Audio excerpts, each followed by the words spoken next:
When you choose to walk into a movie theater, pay your 17 hard-earned bucks or more, and fully surrender to the experience, you are in some way putting your trust in the director and crew.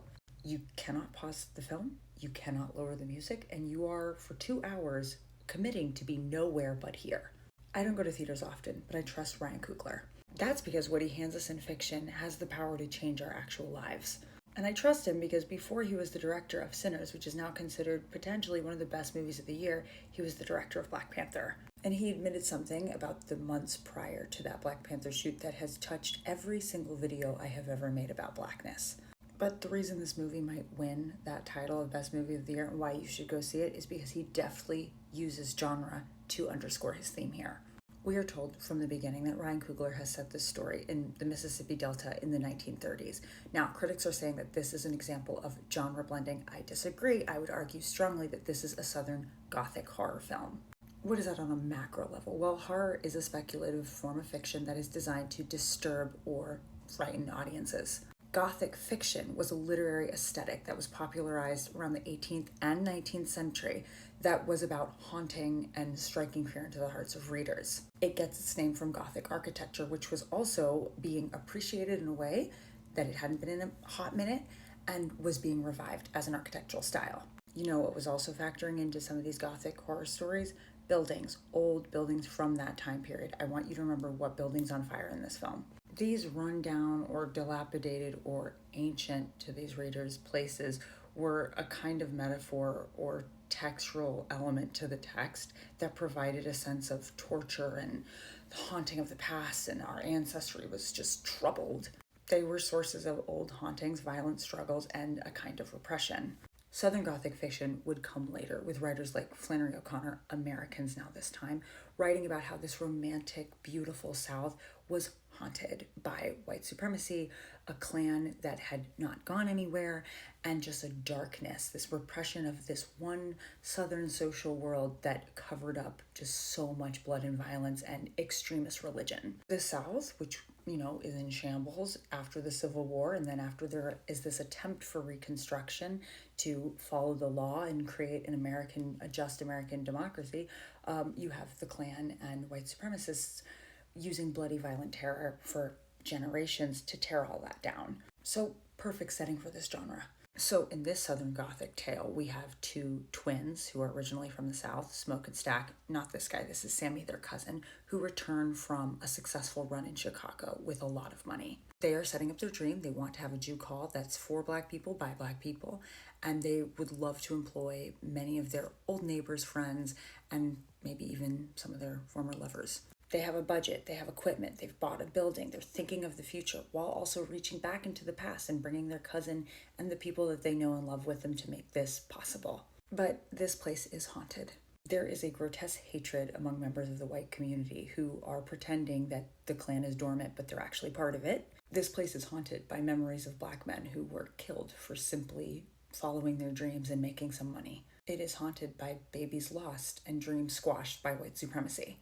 The struggle for Black people to make money and have any kind of economic foothold has never been about Black ability, but America's fear of the very honed, very possible Black capability. Of the reality that if you give this underclass any chance to feel free and human, they might actually do something about it. They might even have the strength to fight back. As the brothers work hard to open their business in one day with their cousin, horrors lurk, known and unknown, in the shadows. Vampire Gothic horror is powerful in that it taps into this universal fear that something might stop at nothing to drain the vital essence of your life out of you.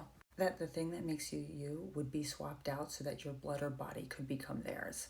Filmmakers like Ryan Coogler, who are trying to tell stories about this time, can sometimes run into a problem where you have an audience that is already deeply desensitized and has normalized the pain and suffering that Black Americans have faced. How do you connect present-day humanity to really feel and empathize with the hopes and humanity of these people? Because one of the ways we anesthetize the pain that we see from stories like this is that we make them other. We make their dreams and we make their hopes very small, because if we were to really sit in the loss of humanity that has happened over the generations, we would break. Having a vampire force inhabit by happenstance a white man who is then trying to go out and grab some other white people who are then warned by Native Americans that, hey, you don't want to mess with that.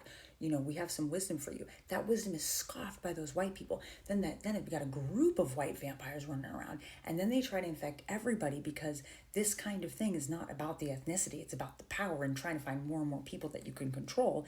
It gets across an old point in a fresh new way, one we might actually understand. This universal fear is a way of getting into a particular community's pain. And again, it makes the point that our ethnicity, the tone and the melanin of our skin, that's not the root of our problem. Opening the door to a violent spirit that wants to use us for all it's worth, that's the problem. Now, let's talk about that struggle Ryan had right before he went into production with Black Panther. He's been tapped to tell a story somewhat in the tradition of our ancestors, and one that is going to inspire and shape a vision of Blackness, specifically Black masculinity, to many people. You're telling a story that pulls the past and the future into the present. You're going to see that again. This is because Black Panther, like Sinners, works in the realm of speculative fiction. You're pulling from your history and your imagination at the same time. And his issue was, who is he, as a Black man who had been cut off from his ancestors' native land, who didn't know their names, who didn't even know all the tribes, didn't know anything? Who is he to tell this story? How could he imagine a world of a Black superhero untouched by colonization? How could he translate that to people who were waiting and hoping and had a specific vision for it? He knew that the past story of his ancestry that he wanted to illuminate and push him forward and help him understand the future, he was disconnected from it because of slavery. It had been intentionally ripped, that story, from his family, from his ancestors, so they could not find a pathway to a different story, or one of wholeness, or one of freedom. The people you enslave are not supposed to know who they are. They're not supposed to remember who they are or what is for them. You have to divide and scatter them so that they cannot get together.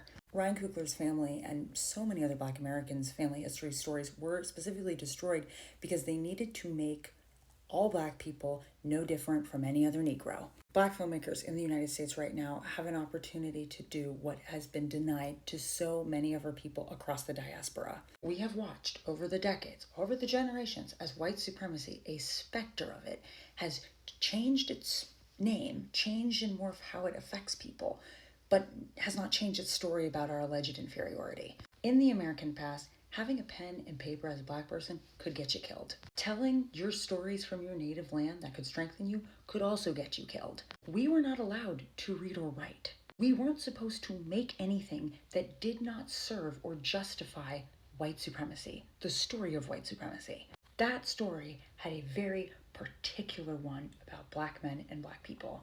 And Black people all across this country insisted on telling their story anyways. They did it through braids. They did it through scraps of clothing. They did it through pottery. They did it through quilting. They held on to the past and they fused it together with the future to survive their present. And now we have cinema. Ryan Coogler realized that the same sadness over his disconnection and being untethered in this vast diaspora didn't keep him from his ancestors. It made him like them. His creativity wasn't a betrayal, it was an honor. It was his job, he realized, to stand from his vantage point and tell the story as he saw it, looking back and looking forward. The diversity of your Blackness and my Blackness is a testament to what they could not kill. In Sinners, Ryan Coogler has figured out that these fantastical elements actually ground the historical horror and also the timeless transcendence that we have found across our struggles. When we watch this and we cry out in horror, we cry with sadness, or we laugh